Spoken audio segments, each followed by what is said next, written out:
la Méditerranée demeure l'une des régions les plus vulnérables au changement climatique. Mais ce qui est dangereux et ce qui est grave, c'est que les impacts du changement climatique sont exacerbés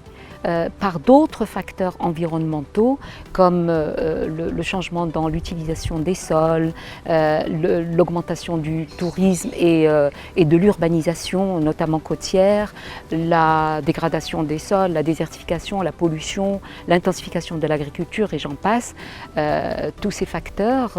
tous ces impacts combinés entre eux augmentent les risques pour la santé humaine et la santé des écosystèmes, qu'ils soient terrestres ou marins, pour la sécurité des personnes, notamment celles qui vivent dans les villes côtières, en raison de l'élévation du niveau de la mer, bien sûr, et des événements extrêmes, mais aussi la génération de conflits provoqués ou dus à la rareté des ressources et à la migration des personnes, la migration humaine. Pour atténuer les effets du changement climatique ou s'adapter à celui-ci, il faut relever les défis transfrontaliers et placer la résilience au changement climatique au sein de l'agenda méditerranéen. Et pour cela, il faudrait renforcer le partenariat et la coopération, il faut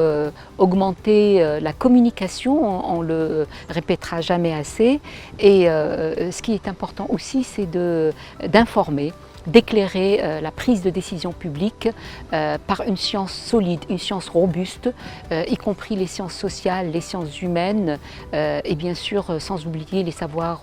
locaux et traditionnels. Le MEDEC, qui est un réseau d'experts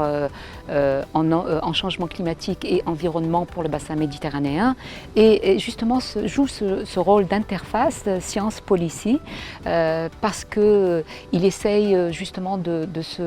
d'évaluer les meilleures connaissances qui existent sur le changement climatique et environnemental et les rendre accessibles aux décideurs, à toutes les parties prenantes et même à la population.